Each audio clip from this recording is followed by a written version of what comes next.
Biblia explicada, un recorrido diario por las Sagradas Escrituras. Hoy hemos llegado al final de la primera sección del libro del profeta Zacarías, que cubre los primeros 6 capítulos y que habla de 8 visiones que hemos venido estudiando. La primera visión del capítulo 1, que va desde los versículos del 7 al 17, revela el plan de Dios para un Israel estático. Las naciones paganas están reposadas, pero Dios anuncia su propósito de restaurar el templo como su casa y de escoger todavía a Jerusalén como el instrumento mediante el cual se llevaría a cabo el propósito divino de la salvación de los hombres. En el caso de la segunda visión, que está en el mismo capítulo 1, pero en los versículos 18 hasta el 21, se describe el daño que ha sufrido Israel como nación debido al cautiverio y proclama la intención de Dios de reparar todo el daño que se ha hecho.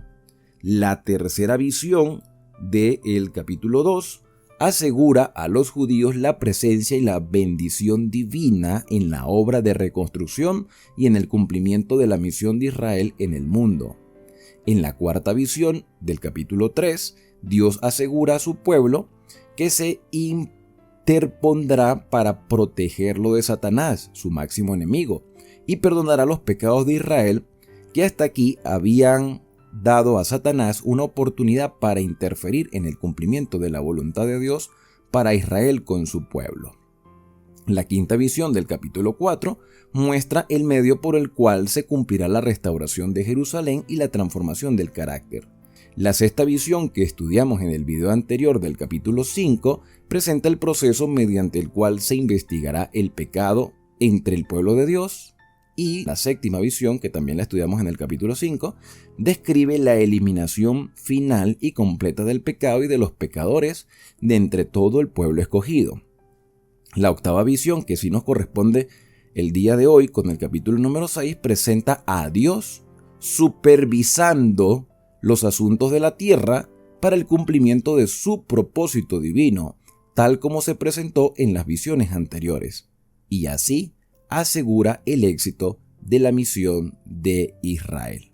Dice el versículo número 1, de nuevo alcé mis ojos y miré, y aquí 4 carros que salían de entre 2 montes, y aquellos montes eran de bronce, o como de bronce, no necesariamente tenían que ser montañas metálicas, sino que la percepción, como lo ve Zacarías, él hace pensar que son de bronce, así como un color, ¿cómo es el bronce? Como rojizo, marrón, ¿sí? Un color que ha pasado por el fuego, puede ser.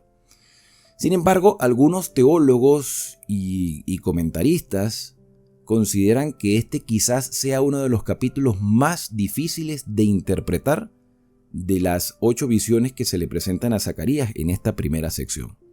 Quizás la más complicada porque no hay muchos detalles, aunque hay muchos elementos que se presentan dentro de esta profecía. El ángel no da tantos detalles como en las visiones anteriores.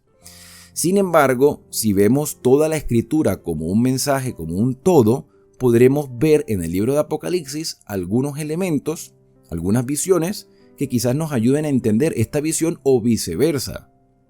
Por ejemplo, en el capítulo número 1 de Apocalipsis vamos a ver al Señor Jesucristo caminando por en medio de 7 candeleros de oro, pero dentro de la descripción que hace Juan de Cristo, él ve sus pies como de bronce bruñido, quizás hablando de la pureza. No lo sabemos con exactitud qué quería decir estos montes, pero sí sabemos que los montes representan gobiernos, poderes, quizás hablando de los poderes santos.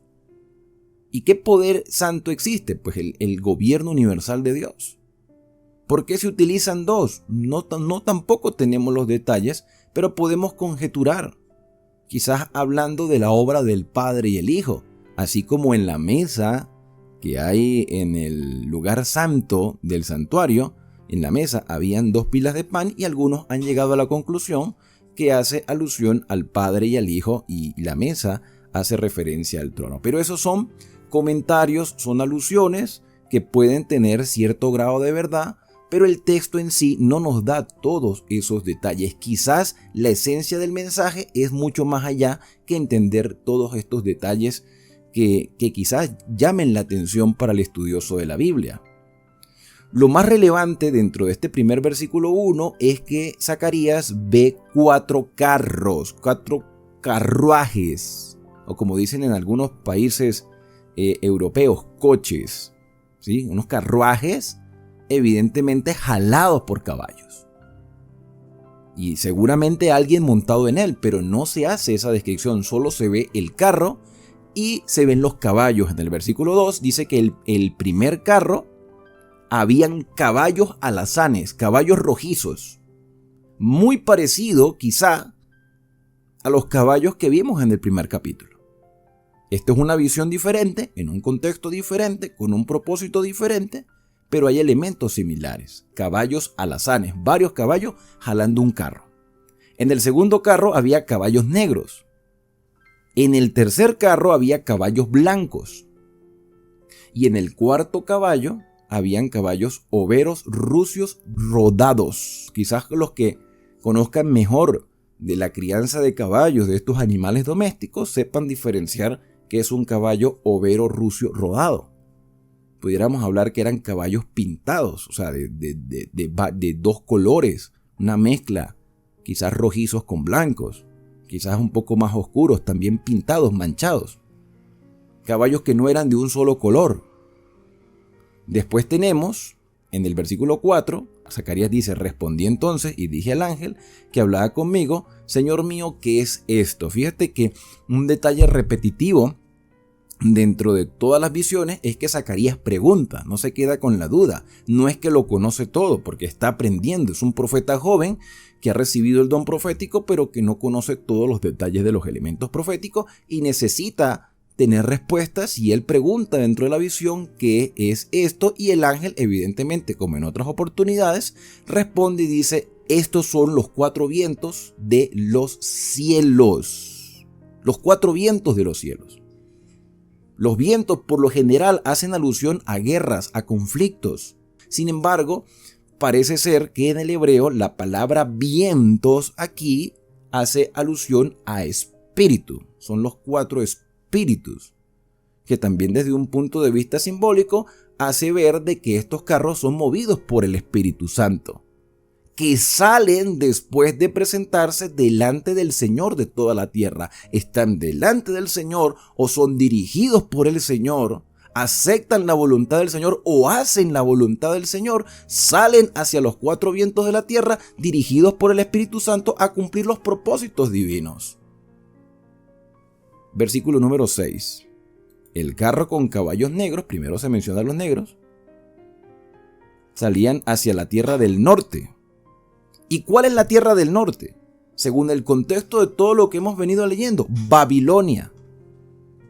El mismo versículo dice que los caballos blancos salieron tras ellos, o sea, como que si los caballos negros van adelante y los caballos blancos van atrás. Pareciera, o sea, tú lo lees así y pareciera que los caballos blancos van detrás de los negros hacia el norte. Vamos a revisar otra versión para ver cómo lo dice. Cómo dice la Dios habla hoy. Vamos a ver. Aquí dice: el carro tirado por los caballos negros va al país del norte, o sea, Babilonia. El tirado por los caballos blancos va al país del poniente. ¿Y cuál es el país del poniente? Por donde se pone el sol, por donde se oculta el sol, no por donde sale, no por el oriente, sino por el occidente. Y esta variante es muy relevante, porque no es que los caballos blancos van corriendo detrás de los negros. Es que mientras los caballos negros van hacia el norte, los caballos blancos van hacia el occidente. Eso es lo que hace entender esta versión, aunque hay varias versiones que lo muestran como que van detrás de ellos. Esta nos hace entender que van hacia otro punto cardinal, mientras los caballos tordos o veros van hacia el sur, hacia el norte, hacia el occidente y hacia el sur. Pero vamos a ver otra versión para ver si las variantes continúan. Nueva versión internacional dice que el carro de los caballos negros va hacia el país del norte, Babilonia, y el de los caballos blancos va hacia el occidente. Si tomamos una sola versión, hace entender de que los blancos van detrás de los negros, pero si revisamos varias versiones, aunque hay unas que concuerdan, hay otras que dicen que en realidad se van hacia el poniente, hacia el occidente, y los caballos pintados, o sea, los overos, van hacia el sur. Una versión más, la versión del lenguaje actual. Vamos a ver, aquí está. El carro de los caballos negros va hacia el norte, el de los caballos blancos va hacia el oeste, hacia el occidente, y el de los caballos pintos va hacia el sur. Y dice, bueno, no hay mucha relevancia el lado hacia donde van los caballos, pero el hecho es que hay variante textual. Hay una variante que se debe tomar en cuenta y seguramente en versículos más adelante vamos a tener que ver otros tipos de variantes. Por eso es importante leer las variantes. Volvemos a la Reina Valera 1960 y nos vamos ahora al versículo número 7 y se mencionan a los caballos alazanes. Los caballos rojizos salieron y se afanaron por ir a recorrer la tierra. Lo lógico era que dijera que se iban al oriente. Pero aquí dice a recorrer la tierra. Es posible que en realidad esté haciendo alusión a que todos estos 4 carruajes dirigidos por caballos se hayan ido a los 4 puntos cardinales a recorrer la tierra, a cumplir los propósitos divinos. Dice el versículo número 8, luego me llamó, o sea, el ángel llamó a Zacarías y le dijo, mira, los que salieron hacia la tierra del norte, o sea, los caballos negros, hicieron reposar mi espíritu en la tierra del norte. El ángel hablando como representante de Dios, como que los propósitos divinos en los caballos negros que arrean el carruaje harán reposar el espíritu del Señor en la tierra del norte. Ahora, ¿cómo entender esto de los caballos? Fíjate que el libro de Apocalipsis también hace mención a caballos en varias oportunidades, en contextos diferentes. Por ejemplo, en la apertura de los primeros 4 sellos salen caballos de diferentes colores, uno blanco, tras del blanco sale uno rojo, tras del rojo sale uno negro y tras del negro sale uno amarillo, pero cada uno tiene una connotación histórica diferente. Después, cuando vamos al capítulo 19, vemos a el Rey de Reyes montando un caballo y detrás de él vienen muchos también montados en caballo, porque el caballo hace alusión a las batallas, a las guerras y a las victorias. Entonces, estos caballos que nosotros estamos viendo en Zacarías, al igual que lo vamos a ver en Apocalipsis, hace alusión a un conflicto que tiene que llegar a un final. Y los caballos negros, instruidos por el Señor, hacen que el Espíritu del Señor repose en la tierra del norte. Es un ataque a la tierra del norte, es un ataque a Babilonia, porque Babilonia fue quien se llevó cautivo al pueblo de Israel. Y hay quienes han llegado a pensar que estos caballos negros representan al reino de Persia, que permitió que reposara el Espíritu del Señor para que se cumplieran sus propósitos con un Israel renovado que había aprendido a través de la disciplina la voluntad del Señor, y ahora iban a reestructurar la obra del santuario para que viniera lo más importante, que era el cumplimiento de las promesas en el Mesías. Y ahí termina esta primera parte de esta última visión, con el reposo del Señor, en el sentido de que la tierra se aquieta para que de esta manera sus propósitos se cumplan a través de su pueblo. Un pueblo convertido, un pueblo disciplinado, un pueblo que entiende la misión. A veces Dios permite las adversidades para nuestro bienestar, aunque en muchas ocasiones no lo entendemos, pero Dios pule nuestro carácter. Y aquí vemos a través de este conflicto, a través de esta lucha, cómo el Señor hace reposar la tierra. Pero no es un reposo de indiferencia, es un reposo de tranquilidad, de paz, porque todo apunta hacia el príncipe de paz, hacia el Mesías. La segunda parte de esta última visión comienza a partir del versículo 9. El profeta dice, vino a mí palabra de Jehová diciendo, toma de los del cautiverio, o sea, los que estuvieron en Babilonia, toma, y se menciona por lo menos aquí a 3 personas al inicio y después se menciona una 4ª persona al final del versículo. Se menciona a Eldai, a Tobías y a Jedaías, los cuales volvieron de Babilonia. O sea, eran 3 hombres que estuvieron en el exilio y que ahora retornaron a Jerusalén o venían a visitar la tierra de Jerusalén a sus familiares, no lo sabemos. Zacarías los va a buscar y es la primera vez que vemos a Zacarías interactuando dentro de lo que se revela en la visión, al punto de que el ángel le dice: toma de los cautiverios. ¿Toma qué? ¿Toma qué de los del cautiverio? Pues ofrendas. Búscalos y pídeles ofrenda. ¿Dónde dice ofrenda aquí? Bueno, no lo dice ahí en el versículo. Lo dice en el versículo 11. Tomarás pues plata y oro y harás... Bueno, no me voy a adelantar, pero quería decirles que lo que se iba a tomar de estos 3 hombres era una ofrenda. Eran hombres importantes quizás, o representaban algo. Lo cierto es que venían del cautiverio y Zacarías debía ir a buscarlos, a Heldai, a Tobías y a Jedaías, que habían vuelto de Babilonia. Y también dice aquí el versículo en la parte final: e irás tú en aquel mismo día, aquel día, y entrarás en la casa de un Josías.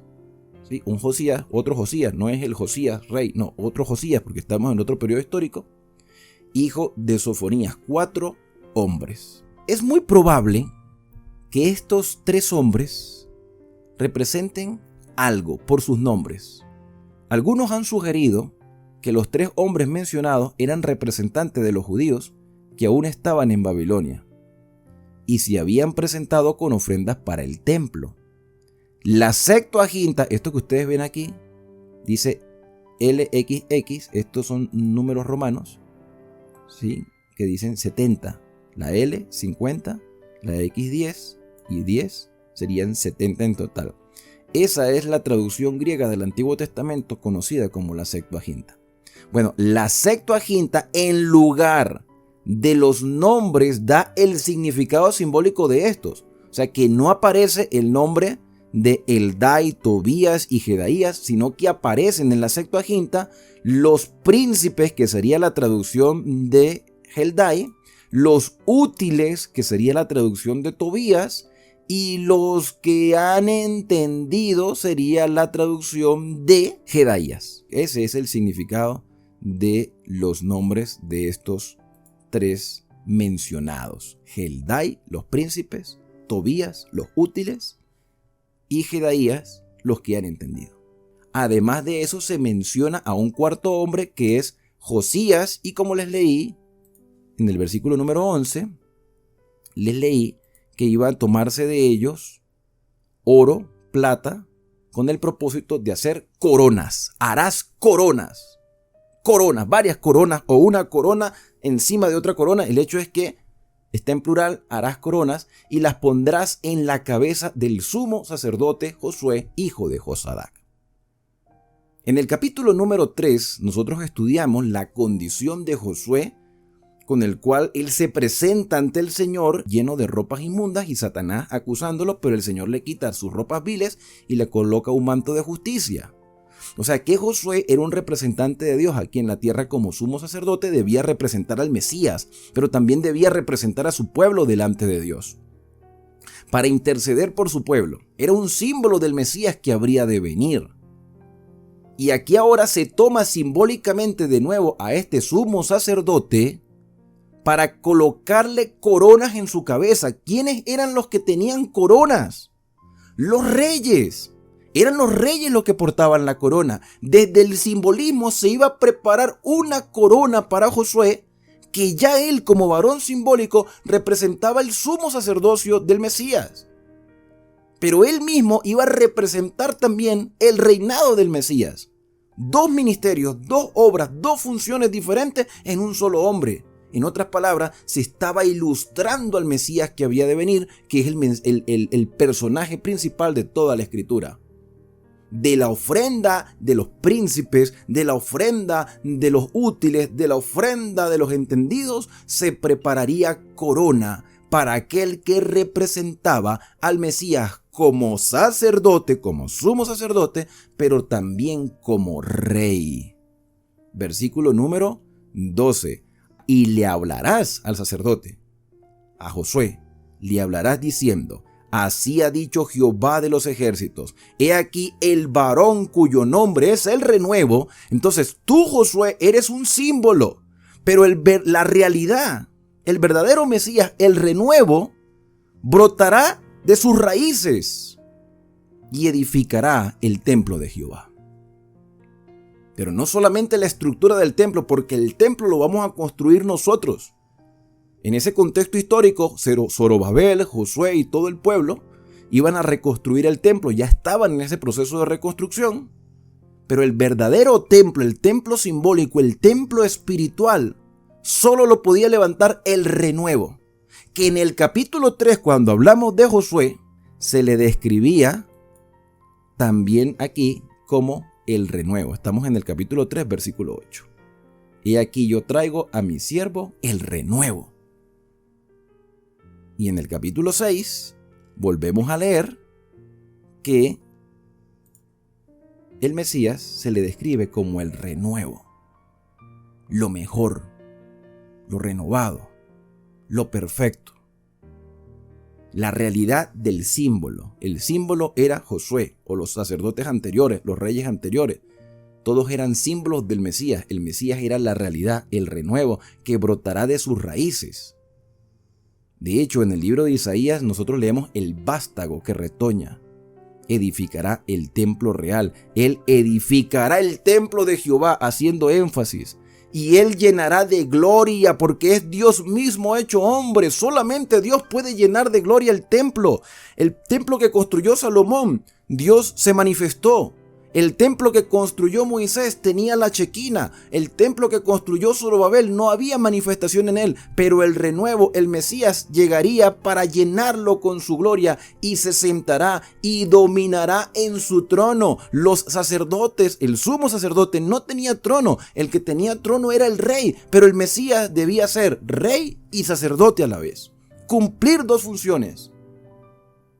Este relato ha hecho entender en el estudio de muchos judíos que el Mesías debía venir como rey, un rey soberano que tendría el control sobre todo el reino, de la descendencia de David. Por eso es que muchos judíos hoy no aceptan al Mesías, aunque hay judíos mesiánicos.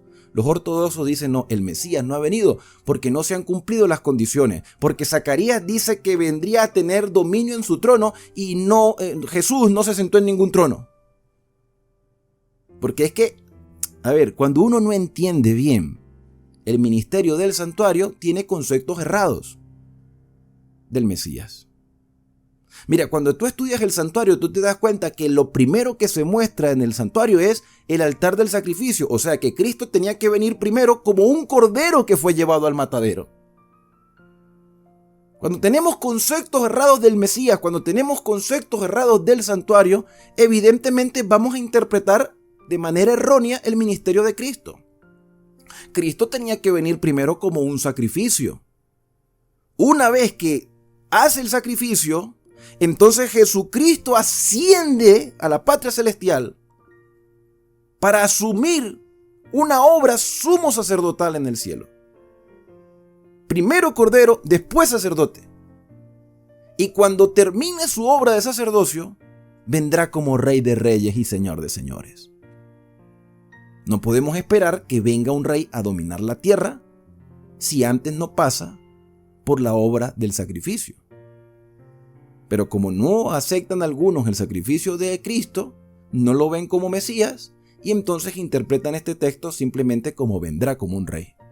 Pero no olvidemos que como cordero fue llevado al matadero y como oveja delante de sus trasquiladores enmudeció y no abrió su boca. El castigo de nuestra paz fue sobre él y por su llaga fuimos todos curados. Por eso se llama la verdad presente, porque toda la verdad está unida y no pierde su validez. Fue cordero, ya no es cordero. Jesucristo ya no es cordero, fue el Cordero de Dios, que pagó el precio del pecado de toda la humanidad. Hoy Jesucristo es nuestro sumo sacerdote. Pero recibirá el reino eterno y será Rey de Reyes y Señor de Señores. Y este versículo, número 13, si lo leemos así, quizás nos cause un poquito de confusión porque la parte final dice, y habrá sacerdote a su lado, como hablando de una segunda persona a su lado. Habrá sacerdote a su lado y consejo de paz habrá en ambos, como que si fueran dos personas diferentes. En Israel habían dos personas diferentes. Estaba el rey y estaba el sumo sacerdote. Que en este caso local, en este caso contextualizado con Zacarías, era Zorobabel y Josué. Pero simbólicamente, al colocarle una corona a Josué, está representando al Mesías en todas sus funciones. Como sumo sacerdote y como rey. Pero el versículo hace ver que son dos personas diferentes. Pero como yo te mostré las variantes textuales que hay en los caballos que van hacia un lado y hacia otro, ¿por qué no mirar otras versiones para ver si hay alguna variante en este versículo número 13? Vamos a ver qué dice la versión católica Dios habla hoy. Mira, esta es una versión católica. Reconstruirá el Mesías el templo del Señor y recibirá los honores propios de un rey cuando venga en gloria y majestad.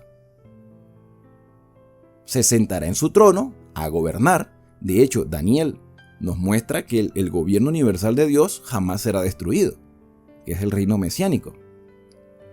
Al lado de su trono se sentará el sacerdote y habrá paz entre los dos, como que son dos personas diferentes. Ok, esta nos hace ver también que pareciera que fueran dos personas diferentes. Vamos a ver qué dice ahora la versión de las Américas. Fíjate que estamos viendo varias versiones. Sí, él reedificará el templo del Señor y llevará gloria y se sentará y gobernará en su trono. Será sacerdote sobre su trono. Pero es que los sacerdotes no eran reyes. Pero el Mesías es sacerdote y estará en su trono porque es rey. Y habrá consejo de paz entre los dos oficios. Fíjate que ya no se habla de dos personas. Esta versión de las Américas no habla de dos personas, habla de dos funciones. ¿Por qué hay variante textual? Porque lamentablemente lo que nosotros tenemos es una traducción. Entonces, como tenemos la limitante del idioma, porque aquí la mayoría, bueno, no sé si de repente habrá alguno que entienda el hebreo, en su mayoría nosotros no entendemos el hebreo.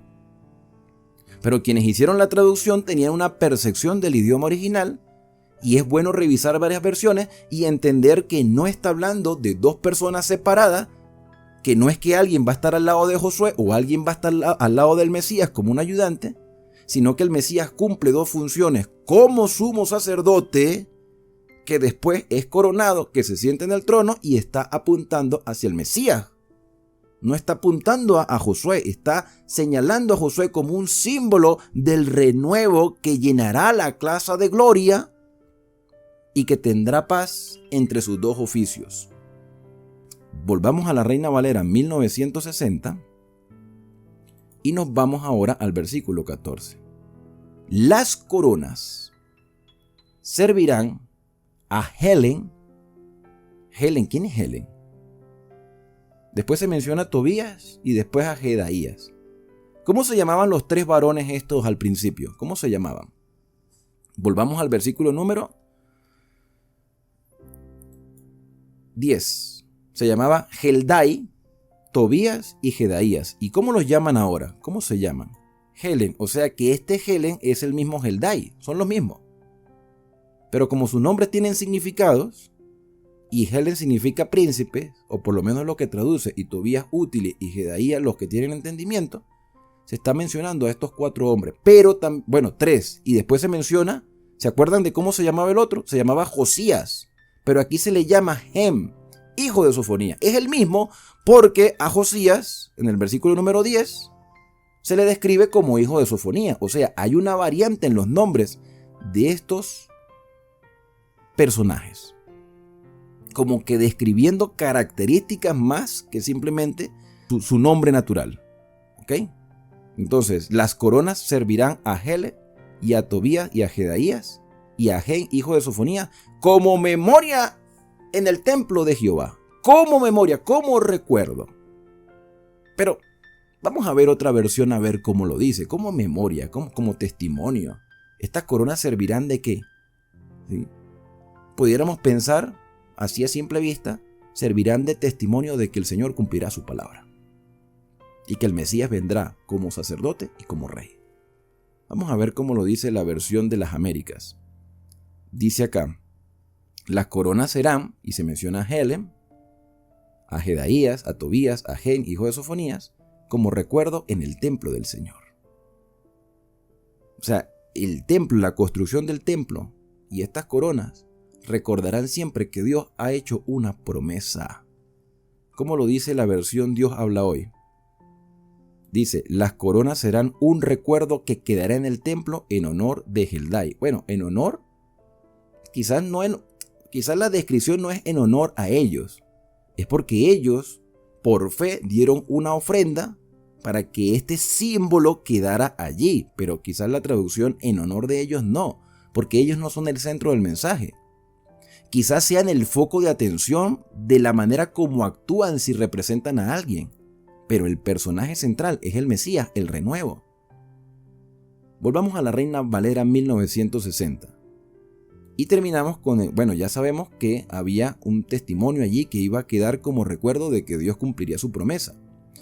Y termina este relato en el versículo número 15 diciendo: y los que están lejos vendrán y ayudarán a edificar el templo de Jehová porque creen en las promesas del Señor. Los que estaban en Babilonia vendrán de Babilonia y ayudarán a edificar el templo. Pero si el templo se construía, ellos simplemente lo que iban era a mostrar lo que el templo realmente significaba. Porque el relato dice: y conoceréis que Jehová de los ejércitos me ha enviado a vosotros. Es decir, este mensaje es seguro. Este mensaje es confiable. Esto se va a cumplir porque esto es promesa del Señor. Sin embargo, el versículo no termina allí, porque se muestra la condicionalidad de la promesa. Dios prometió y Dios está dispuesto y está listo para cumplir su promesa. Pero ¿cuál listo estamos nosotros para cumplir también nuestro compromiso con el Señor de fidelidad? El relato termina diciendo: esto sucederá si. Ahí está la condicionalidad de la promesa. Esto se cumplirá si ustedes oyen obedientemente la voz de Jehová vuestro Dios. Dios obra en la vida de quienes han creído en las promesas. Pero las promesas son activas. Las promesas tienen un compromiso. Es un pacto. Todo esto sucederá si ustedes están dispuestos a oír obedientemente la voz de Jehová vuestro Dios. A veces somos prontos para reclamar las promesas, pero somos muy tardos para cumplir nuestro compromiso de fidelidad a los principios que Dios ha establecido. El Señor Jesucristo dijo cuando estuvo aquí en la tierra: yo no he venido a abolir la ley o los profetas. He venido a cumplir. Y el Señor cumplió, ya pagó el precio del pecado de toda la humanidad para que no pequemos más. Vete y no peques más, le dijo el Señor a una mujer que la querían condenar, la querían matar a pedradas. Y el Señor la perdonó, le extendió su gracia y le dijo: vete y no peques más. Cuando tú entras en compromiso de obediencia al Señor, esa obediencia por fe nos permite demostrarle a muchas personas que lo que Dios ha ordenado está vigente y es beneficioso para nuestra vida y para la vida de quienes estén dispuestos también a obedecer. Yo quiero preguntarte: ¿quieres que las promesas de Dios se cumplan en ti? En el libro de Apocalipsis, Dios prometió que vendría, así como lo prometió al finalizar los evangelios. El Señor dijo: ciertamente vengo en breve. Y Juan dijo: ven, Señor Jesús. Él viene, pero ¿te estás preparando? ¿Estás listo para entrar en relación de pacto? ¿Estás listo para obedecer? Hoy Dios nos hace un llamado y nos dice que Él es nuestro sumo sacerdote que intercede por nosotros. Y vendrá por segunda vez como Rey de Reyes y Señor de Señores para llevarnos a la patria celestial, donde no habrá muerte, ni llanto, ni dolor, ni clamor, porque todo será hecho nuevo. Pero los cobardes, los incrédulos, los idólatras, los hechiceros, los mentirosos, no entrarán en el reino del Señor. Tendrán su parte en el castigo, que eso lo vamos a estudiar con detalle y vamos a describir todo lo que aparece allí. Pero si confiamos en el Señor, la victoria está segura y la confianza lleva a la obediencia, una obediencia de fe llena de esperanza. Que Dios te bendiga y te guarde, que haga resplandecer Dios su rostro sobre ti y que tenga de ti misericordia, que el Señor alce sobre ti su rostro y ponga en ti paz.